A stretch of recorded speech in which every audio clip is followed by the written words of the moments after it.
좋겠습니다.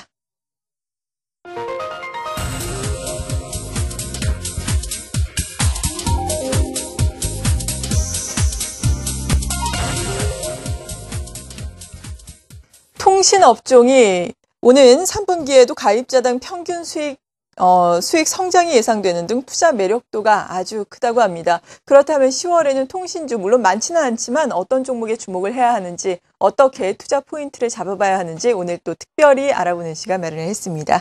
NH농협증권의 김홍식 연구원입니다. 안녕하세요. 예, 안녕하십니까. 네, 10월에 통신주의 매력을 상당히 높게 평가를 하고 계시던데요. 10월에 주목해야 할 이슈 어떤 것들이 있습니까? 일단은 저희가 3분기 실적은 별로 좋지 않습니다. 2분기에도 좋지 않았었는데 3분기 역시 이제 마케팅 비용 때문에 여전히 안 좋을 거고요. 하지만 이제 금년도의 시장 과열 자체는 사실 장기적으로 지속될 만한 변수가 아니라는 점을 생각할 필요가 있겠고요.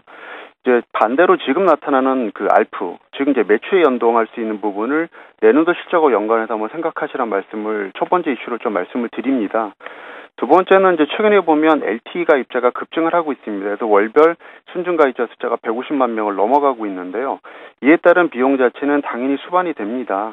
하지만 이거보다 더 비용이 올라갈 수 있는가를 한번 생각해 보시라는 거고요.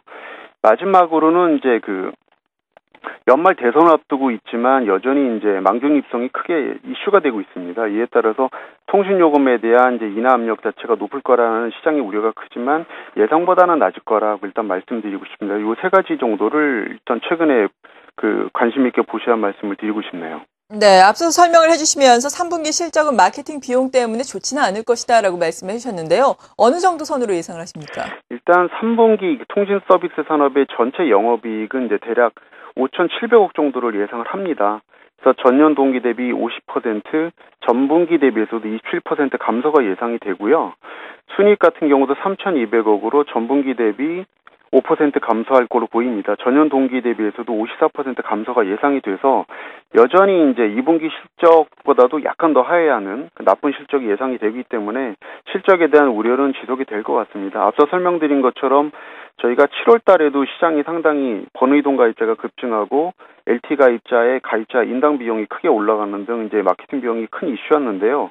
이러한 현상이 간헐적으로 완화되긴 했지만 9월 초까지 이어졌습니다. 그래서 7월, 8월, 9월 여전히 시장이 뜨거웠다는 점을 감안하면 여전히 3분기 실적이 2분기보다도 좀 더 나쁠 걸로 일단 보조로 보시는 게 맞다라는 판단입니다. 네, 그럼 통신업종 먼저 전반적으로 투자 의견은 어떻게 주고 계신 건가요? 하지만 이제 그 단기적인 비용에 대한 관심보다는 장기적인 매출 성장을 보시라는 관점에서 비중 확대를 유지를 하고요.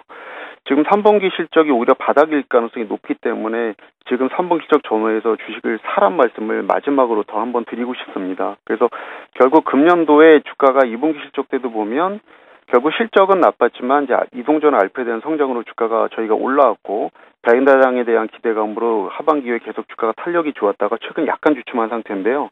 주춤한 이유는 당연히 이제 마케팅 비용에 대한 우려라고 보시면 되겠고 전체로 보면 내년도에 대한 이익 성장에 대한 기대감, 전화 알파 때문에 높아질 가능성이 높기 때문에 여전히 비중 확대가 맞다는 판단입니다. 네, 3분기 실적은 좋지 않겠지만 이 실적이 바닥을 찍고 턴어라운드를 할 것이기 때문에 장기적으로 보자면은 성장에 주목을 하면서 투자에 나서도 좋겠다라고 긍정적으로 매수 의견 주셨습니다. 그렇다면 통신 서비스 업종 내 각 종목별로 매력도를 좀 분석해 보자면 어떻겠습니까? 일단은 저희는 그 KT, SKT, LG 플러스, SK 브로드밴드 순서로 투자 매력도를 평가를 하는데요. 이번 자료에서도 말씀을 제가 드리고 있지만 결국 KT의 그 현재 나쁜 알프보다는 이제부터 LTE 가입자 증가에 따른 이동전 알프의 성장을 오히려 관심을 가지란 말씀을 드리고 싶고요. 일단 무엇보다 연말 배당 측면에서 굉장히 저희가 수급상 중요한 역할을 하는데 거기에 따라서 KT나 SKT 배당이 수익률이 높은 반면 LG 플러스는 자사주 소각을 이미 했고 금년도 실적으로 봤을 땐 배당이 어렵습니다. 이에 따라서 연말 수급은 KT와 SKT 쪽이 좀 더 좋지 않을까 판단을 하고 있고요. SK 브로드밴드 같은 경우는 3분기 실적이 상대적으로 양호할 전망이지만 주가가 이미 기반형됐고 오히려 선발 사업자 대비 밸류에이션이 높게 형성이 돼 있어서 향후에 주가 상승 가능성은 많지 않다는 판단입니다. 저희는 여전히 KT와 SKT에 대해서 긍정적인 시각을 갖고 있습니다. 네, 통신 업종에 대해서 오늘 투자 전략 들어봤습니다. 장기적으로 봤을 때 접근 가능한 시점이다. 최선호주는 KT 그리고 SK가 되겠다라고 말씀을 해주셨습니다. NH농협증권의 김홍식 연구원이었습니다. 고맙습니다. 예, 감사합니다.